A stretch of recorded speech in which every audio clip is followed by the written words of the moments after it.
Arnie Gunderson from Fairwinds Associates. It's Thursday, March 31st, and you'll probably notice that this is the second update of a day. Normally I update you every other day. However, some disturbing video has shown up on Ustream that I wanted to talk to you about. First off, a little bit about my background. I used to be an executive in the nuclear industry, and one of the divisions I ran built nuclear fuel racks for boiling water reactors. So, nuclear fuel racks are something that I know a little bit about. Nuclear fuel racks look like this. This is square cans at the bottom of essentially a swimming pool, and each can is designed to handle one nuclear fuel bundle, and that's the glowing thing you see sliding into the can. Now, the wrapper around those cans, it has boron in it, and that's designed to prevent a nuclear chain reaction from occurring in the pool. You don't want a chain reaction to occur in the pool. That should occur in the reactor. Now, what happened at Fukushima was when the whole site lost power, at Fukushima 4, there was no reactor operating. All the fuel had been removed and was in the fuel pool. Now, normally the pools are cooled. However, they lost power, so there was no longer any cooling. It appears that the pools boiled dry. The roof blew off the building. That indicates that hydrogen was built up from something called the Zircaloy water reaction that had to occur at temperatures over 2200 degrees. Now, after that, the Fukushima staff has been attempting to pour water into that reactor. And you can see in this picture that up the side of the building is a hydraulic device. It's actually designed for pumping concrete. That's pumping water up and over the roof and pouring water into the nuclear fuel pool. Well, this picture is undated, but when it was taken, it clearly shows that there's no water in the pool. Now, if you look, there's a green, long green device, and that's the refueling bridge. Normally that glides along on rails above the pool, and the pool is that crystal clear water that you normally are used to seeing. Well, after the explosion, it has collapsed and is lying in the pool. Now, between seconds 33 and 37 on this video, you can see little boxes. And the little boxes are just to the left of that green bridge. The boxes are in air. Those boxes are the top of nuclear fuel racks. They're supposed to be under 30 feet of water. They're not. Now, what that means to me is a couple things. First off, the top of the nuclear fuel is exposed. Perhaps all the nuclear fuel is exposed, but certainly the top is. You can see steam coming up, but not from the top of the fuel. Down further in the cavity, there's steam coming up. So the water that they're spraying in is hitting the nuclear fuel and creating steam, but it's not filling that swimming pool. Now, the water has two purposes: cooling, but also shielding. So that means that the nuclear fuel is unshielded. That emits gamma rays, and the gamma rays go up into the sky, bounce off of air molecules through something called sky shine, and rain back down on the site as a background radiation that's much higher than normal. That makes work on site really difficult, and it makes work on that refueling pool almost lethal. Now, the other thing it means to me is that the nuclear fuel itself is extraordinarily hot, and the plutonium inside can become volatile. Now, I spoke yesterday in the earlier update about cerium being discovered off-site and plutonium being discovered. And the fact that the nuclear fuel pool does not have water in it, to me, indicates that it might be a clean path for those heavy elements to be escaping from the building and being discovered off-site. Now, I would recommend, based on this, that the evacuation zones should be pushed back further because of these heavy elements being released, as well as the cesium that was also in those racks. It does have some serious consequences. As of March 18, 2011, that it states 100% of the total spent fuel was released to the atmosphere from Unit 4. Just remember the statement when you watch this whole video that it is impossible for Unit 4 to contain any spent fuel because 100% of it went into the atmosphere. This is where the spent fuel pool water is supposed to be. The spent fuel pool is supposed to be right here. 1,535 fuel assemblies completed on December 22nd. There's no way that's the same. And then this is the doozy. This is a picture of Unit 4. And if you zoom in here, wasn't that spent fuel pool supposed to be above this? Right up in here. This is where the spent fuel pool was, so there's no way in hell that thing exists. They're trying to tell me that this survived. Even this pool down in here, where the racks were at. This part right in here, underneath the green part, underneath here. You really think that this is intact? Where you could look right through the whole damn building? You could look right through it. All that's left is the steel and the rebar. That's all that's left of the building. And you're going to tell me that the spent fuel pool is going to be intact and the one below here, forget about it. I don't buy it whatsoever. October 19th, 2018. This video is called Fukushima and the Mainstream Media Magic Act. And that is exactly what's going on here. This is unbelievable. And I think they got away with it. Now, when the media is in on the cover-up, you know that we've got problems. And it's actually a lot bigger than it's really amounting out to be. If you heard Dana Durnford, he did a video here where he was trying to say that they were faking going into Fukushima Unit 4 reactor. And I wanted to look into it myself, and I don't buy it either.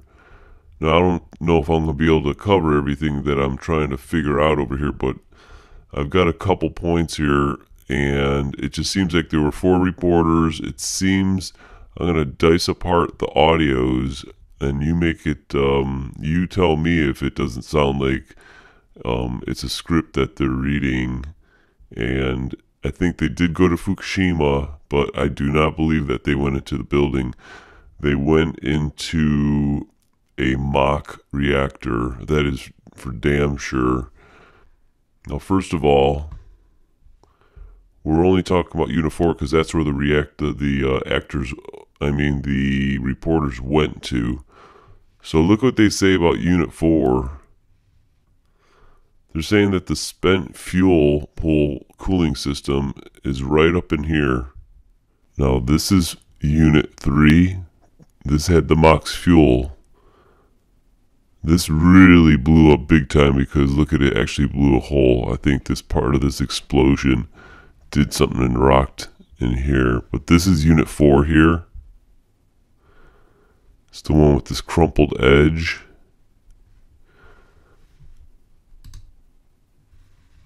Now, Japan Times, to remove the rods, TEPCO has erected 273-ton mobile crane above the building that will be operated remotely from a separate room. Spent fuel rods will be pulled from the racks they are stored in and inserted one by one into the heavy steel chamber while the assemblies are still underwater. Once the chamber is removed from the pool and lowered to the ground, it will be transported to another pool in an undamaged building on the site for storage. They're saying that the spent fuel rods will be pulled from the racks. It clearly shows that there's no water in the pool. Now, if you look, there's a there's a green, long green device, and that's the refueling bridge. Those boxes are the top of nuclear fuel racks. They're supposed to be under 30 feet of water. They're not. This is the building here, and if you look, I think these are 4-foot walls right here. If a person was standing here, look at the truck, a person would be probably only like this tall. So there is nothing but a frame. You would have to be a fool to believe that the spent fuel pool was not damaged. Nothing was spared on any level of this building. Look at that. Now, Unit 4, this is according to this official use only paper here. Unit 4.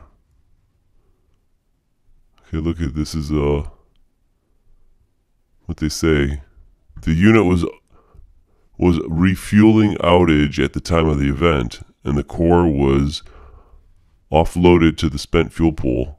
The first fire in reactor building was a small generator, lube fire. It was put out, they state. So the second fire was on the 15th. Fuel reported to be uncovered. Radiation level outside Unit 4 reported to be the 30 rems an hour. High radiation dose rates measured between 3 and 4. Source is suspected to be the Unit 4 spent fuel pool. The spent fuel pool's ability to retain water is in doubt. No steam, likely dry. So they're totally lying. Okay, here's another email. Subject for your information on Unit 4 spent fuel pool. This is Unit 4 spent fuel pool they're talking about, remember.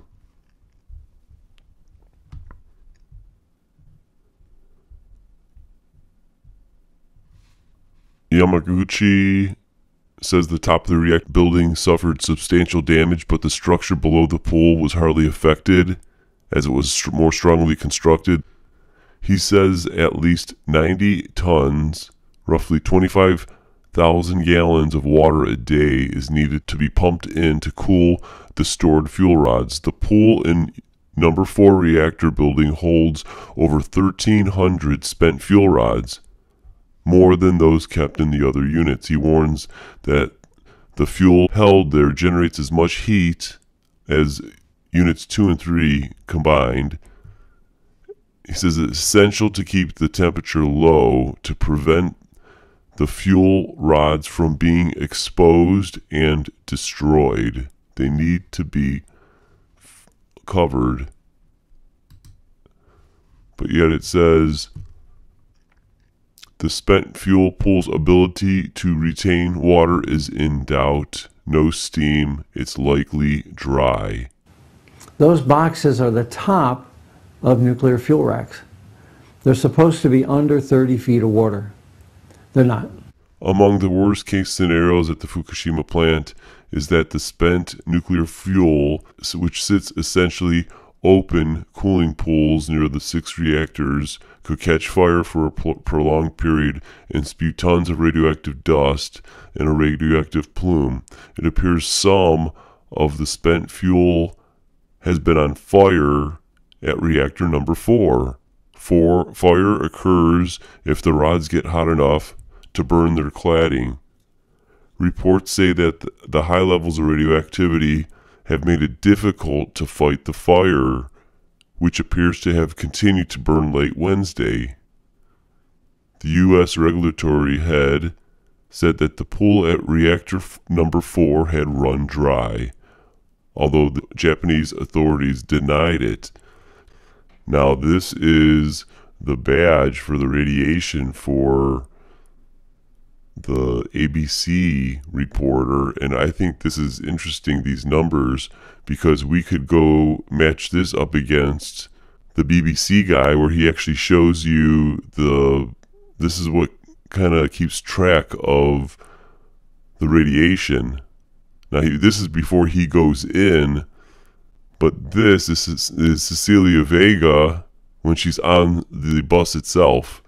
And as you can see on this one, it looks like he's mostly all red and his feet are green, if that even means anything. But look at this one. The green kind of comes up a little bit higher.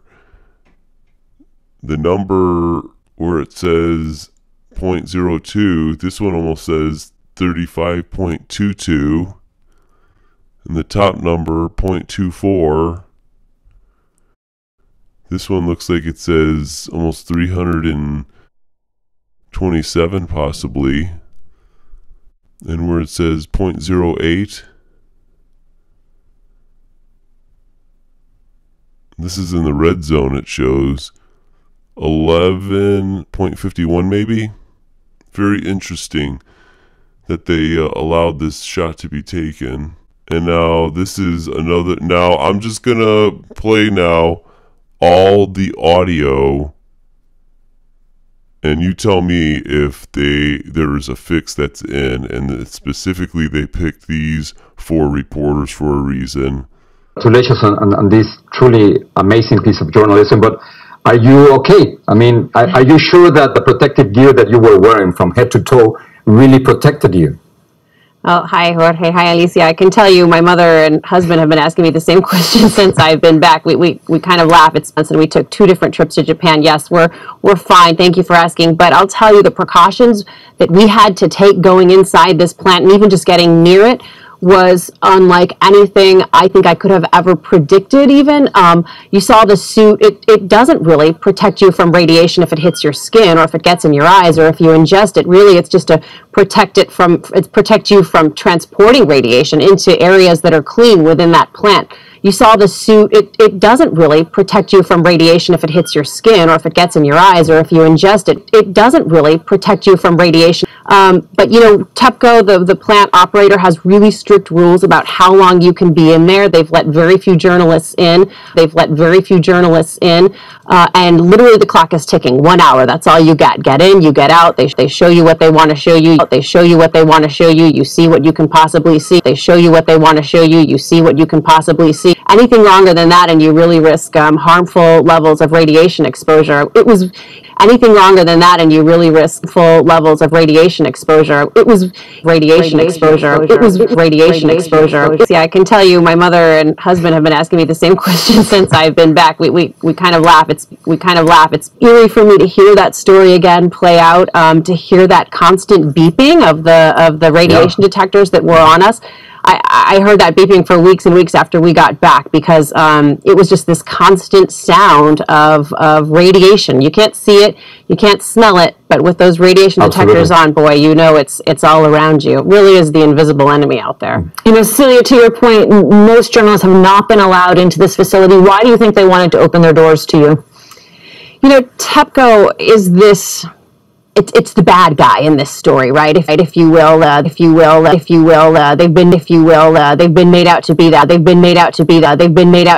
Why do you think they wanted to open their doors to you? They've been made out to be that, and in many cases, it's been justifiable. They really bungled this what happened in Fukushima 2.5 years ago, almost 3 years ago now, from not reporting how bad the damage was initially to just repeated missteps along the way. So they've just started to take this plant offline. It's a process that's going to cost billions of dollars and take 40 years to complete. I mean, to me, that number is just shocking that the damage is so bad and the process the scope is so huge that it's going to take 40 years to complete. So they just started this process and they didn't necessarily invite us, and we pushed and pushed and pushed until they finally agreed to allow us to come inside and show you this early stages of work that's being done. And I can tell you, there has been some progress made. The beginning of this decommission process is a successful one. Most journalists have not been allowed into this facility. Why do you think they wanted to open their doors to you? I can tell you, there has been some progress made. The beginning of this decommission process is a successful one, but the question remains: Can we, as the world, trust TEPCO and what they say and the progress that they've made from here on out? I think we take you to one of the most toxic places on Earth, the still crippled Fukushima nuclear plant. It's closed to the public, and for the few who gain access, it's still a place you can only visit with the utmost precaution, covered head to toe in protective gear, limited time because any more than an hour there could cause permanent damage. Limited time because any more than an hour there could cause permanent damage. Our intrepid team suited up to find out what's happening now. Here's ABC's Cecilia Vega. The alarm on my dosimeter is going off, telling me we're being exposed to some radiation right now. I am about to enter one of the most toxic places on the planet. Not 1 inch of skin exposed. The danger here, radiation you can't see or smell. But the threat is all around me. This is Japan's Fukushima Daiichi power plant. It's really eerie to be here right now. The site of one of the worst nuclear catastrophes in history. The closer we get, these things are just skyrocketing. 2.5 years after this country was crippled by an earthquake and tsunami that triggered the meltdown, we gain rare access to examine the fallout by land and by sea to find out if Fukushima is still a threat to Japan and the rest of the world. They suspect some of the most contaminated water lies right there on that seafloor. This is to see if I'm contaminated with radiation. Our journey to find answers takes us through a nuclear danger zone. Even inside a damaged reactor, places few people ever dare to go. The Tokyo Electric Power Company. At first, TEPCO, the plant's operator and the largest energy company in Japan, downplay the severity of the disaster. Now, at the start of an unprecedented and treacherous cleanup, TEPCO has agreed to open its doors and show us the progress they've made. But getting there isn't easy. A 12-mile evacuation zone teeming with radiation hotspots surrounds the plant. A 12-mile evacuation zone teeming with radiation hotspots surrounds the plant. A 12-mile evacuation zone teeming with radiation hotspots surrounds the plant.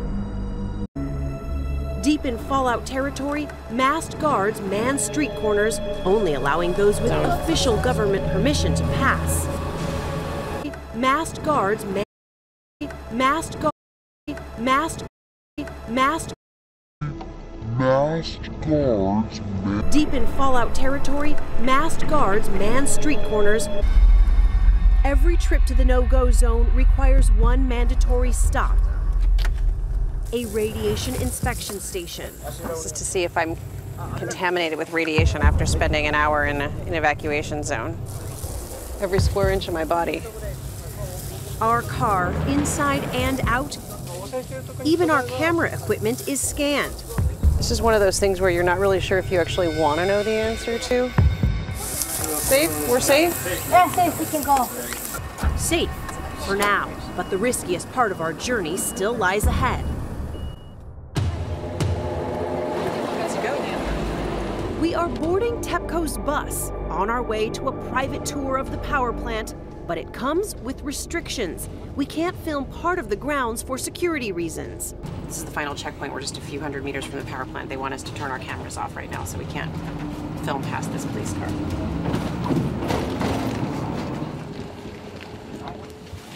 They just told us we could turn our cameras back on. We are now inside the Fukushima Daiichi power plant property.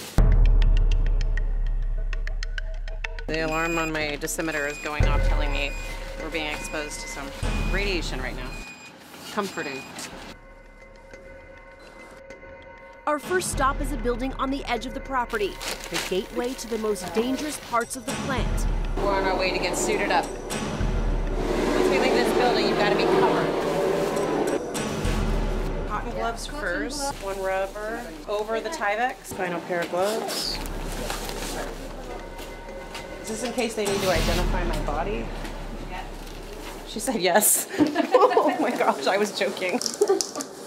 You've got to keep this on in order to not breathe the radiation particles that are in the air out here in this power plant. Feeling a little claustrophobic.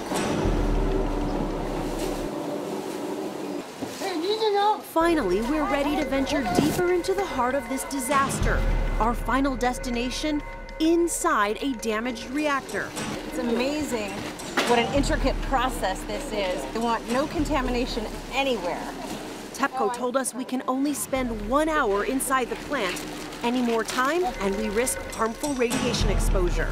It is so hot in this suit, and my nose itches, and I can't scratch it. I'm trying not to think about it. You got bigger problems. I got bigger problems. The closer we get to the ruins of the meltdown, our radiation detectors climb. Our device is going off again. We're in another hot spot. We are heading to one of the 4 reactors that was devastated during the accident. The radiation right here alone, about 2,000 times higher than outside Fukushima. Mine's going off too. Gotta get out of this area. We shouldn't be doing interviews in a hot spot like that. Gotta get out of this area. We shouldn't be doing interviews in a hot spot like that. This is Unit 4 right here, the gray one. As we get closer, these radiation detectors get higher. We're gonna go inside and see what kind of progress TEPCO has made on this cleanup. We're inside the building for Reactor 4. The world is watching, and many fear what lies beneath this murky water. 1,500 highly radioactive fuel rods inside this pool. They've got to move them outside of this reactor into a safer location. Some say that this is an exceptionally delicate, very dangerous dance for TEPCO. This is a vital first step to decommission the plant. In all, it will take workers an entire year just to clean up this reactor. But so far, they've done it safely. A welcome victory for a company with enormous challenges ahead, including 3 additional damaged reactors, so contaminated we couldn't get anywhere near them. They also have to deal with possible radioactive water leaks. Now, here is Anna Corin. And what's interesting with her is her eyes just start blinking like crazy. And that's one of the signs of lying, believe it or not. Now, she might do that naturally. I don't know, but she goes non-stop blinking in her report, which I find very strange. We are here inside Reactor 4 at the Fukushima Daiichi nuclear power plant that was severely crippled during the earthquake and tsunami of 2011, leading to the country's worst nuclear disaster. It was in here where there was that massive hydrogen explosion that severely damaged the building. But this was the least damaged of the 4 reactors because it was under maintenance and it wasn't actually operating. Well, now, 2.5 years later, TEPCO says it's reached a milestone. That massive crane behind me is successfully moving 1,500 fuel rods in that cooling pool to a storage pool next door. Well, it's a slow and delicate process that will take about a year, but once finished, it will mean that this reactor can be decommissioned. Well, attention will then turn to reactors 1, 2, and 3 that suffered far worse damage. The situation there is serious, and levels of radiation are dangerously high. Well, workers have begun removing debris, but the cleanup inside the reactors is a long way off. Officials here say the entire plant won't be decommissioned for at least 40 years. Well, as for the future of nuclear power in Japan, no one really knows. More than 50 reactors have been shut down, with the public very concerned about their health and safety. But Japanese Prime Minister Shinzo Abe is pushing to reopen them, believing that Japan can have a safe nuclear future. Anna Corin, CNN, Fukushima, Japan. The dangerous cleanup work continues at the Fukushima nuclear plant in Japan. The facility is still putting out radiation after being hit by a massive earthquake and tsunami in 2011. Well, Seth Doan got inside for a rare look. Inside the crippled nuclear station, scars from the tsunami and earthquake are still evident nearly 3 years later. We were granted rare access because TEPCO, the company that owns the plant, wanted to highlight its progress here after years of criticism. Before we were allowed in, we were checked for baseline radiation levels, then driven past checkpoints that limit access. Even miles from the plant, radiation levels still surpass 100 times what's normal. Even miles from the plant, radiation levels still surpass 100 times what's normal. Finally, we suited up in protective gear for our carefully choreographed tour. Carefully choreographed tour. This is the reinforced structure that was built around Reactor 4. The reactor was not in use at the time of the disaster, but a hydrogen explosion blew off its roof and sent debris flying into this pool filled with nuclear fuel. But a hydrogen explosion blew off its roof, and sent debris flying into this pool filled with nuclear fuel. It's here where TEPCO removed debris and is now starting to slowly retrieve the 1,500 fuel rod assemblies stored in this pool. It's a painstaking process that's essential to shuttering the reactor. All of this work is taking place underwater because the water acts as a shield for the radioactivity. Hitachi Hara was working at this plant when the earthquake struck. TEPCO has been criticized right along that it's not able to handle this cleanup work. Do you feel that TEPCO is equipped to do this? We've installed new equipment, he told us. Our mission is to do this right. For as complicated as that mission is inside Reactor 4, it's nothing compared to what lies ahead in the 3 melted down reactors, which are still so radioactive that the technology to retrieve that fuel has not yet been developed. To try to keep the reactors cool, every day TEPCO injects 400 tons of water into them. But that contaminated water mixes with groundwater that leaks into the reactors. This was once all thick forest behind me surrounding the plant. That forest has been chopped down to make way for these blue tanks to store the contaminated water. Before being escorted out, we were checked for radiation levels, just like the 4,300 decontamination workers who go through this every weekday. Decommissioning this plant is work that'll likely stretch on for 40 years. For CBS This Morning, Seth Doan, Japan. Tonight, we have a rare look inside the damaged nuclear plant in Fukushima, Japan. Nearly 3 years after the earthquake and tsunami, the plant is still emitting radiation and likely will be for years. Seth Doan went inside to see the painstaking cleanup. 3 miles from the plant, roads are still closed. Radiation levels here soar 100 times higher than normal. To protect ourselves from radiation, we suited up like the 4,300 decontamination workers here. Once this was the heart of a radioactive no-go zone. Now it's safe enough to spend a few hours inside. The building on the left, it is a Unit 4. TEPCO, the company that owns the crippled plant, is still struggling to deal with the disaster. All 4 reactors are still emitting radiation, but TEPCO has made some progress. This is what TEPCO wants us to see, the heart of the decommissioning work taking place here in Reactor 4.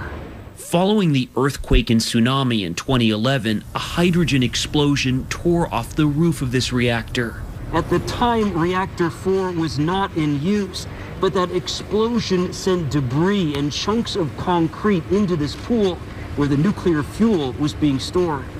You can see little boxes, and the little boxes are just to the left of that green bridge. The boxes are in air. Those boxes are the top of nuclear fuel racks. They're supposed to be under 30 feet of water. They're not.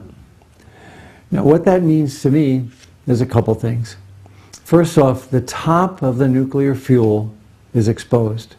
Perhaps all the nuclear fuel is exposed, but certainly the top is. we were able to watch the delicate and dangerous work of removing some of the 1,500 radioactive fuel rod assemblies. If the rods break, they could release more radioactive gases. I've read an analogy that this is like removing a cigarette from a crushed pack. Take that analogy, TEPCO engineer Masayuki Ono told us, and imagine that it's like the cigarette in that box is lit. So you're saying it's even more difficult than that? I think so. Ono told us they've removed 15% of the fuel from reactor 4, but it will be far more difficult to retrieve fuel from 3 other reactors that melted down. Those are so radioactive that the technology to dismantle them does not exist yet. TEPCO injects hundreds of tons of water daily into the reactors to keep them cool, but groundwater is pouring into the damaged reactors and has to be pumped out and stored. They can't build these tanks fast enough. An additional 400 tons of contaminated water needs to be stored every day.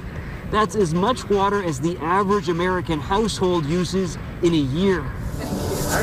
At the end of our tour, we were checked for radiation exposure. In 4 hours, I received the equivalent of less than a chest X-ray. Seth is in our Tokyo newsroom tonight. Seth, what's it going to take to clean this up? Well, quite a bit of time, Scott. The cleanup operation is underway 24 hours a day. It's projected to cost upwards of $100 billion and could take as many as 40 years to complete. Seth Doan, thank you, Seth. Great job. Great job. Great job. Great job. So this is really why we've been brought here. Where I'm standing is on top of what used to be reactor building number 4. The whole of this building was blown apart by a huge explosion after the tsunami disaster. But down inside this pool behind me here is still a vast amount of nuclear fuel. You can see it down there beneath the water. More than 1,300 fuel rods. You can see little boxes. And the little boxes are just to the left of that green bridge. The boxes are in air. Those boxes are the top of nuclear fuel racks. They're supposed to be under 30 feet of water. They're not. Those have got to come out. They're currently 30 meters above ground level. This whole building is still not entirely stable, so they've got to get those out into safe storage. So the machine they're going to use to lift those fuel assemblies out of the cooling pool is currently being built over behind this white tank here. It's a very complicated piece of machinery which has to do a very, very delicate task to draw these fuel rods out of the fuel pool. They're going to be lifted on this huge crane that has been built over the top of reactor building 4. Remember, this whole building was destroyed by a huge explosion. All of this around me here has been built in the last 6 to 9 months. All of this around me here has been built in the last 6 to 9 months. And the reason why they can do this job here in reactor building 4 is because all of this around me here has been built in the last 6 to 9 months.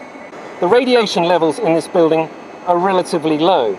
They're essentially doing the job that they can do to decommission this reactor, but the other 3 reactors, 1, 2 and 3, the radiation levels are still far too high for people even to go in there.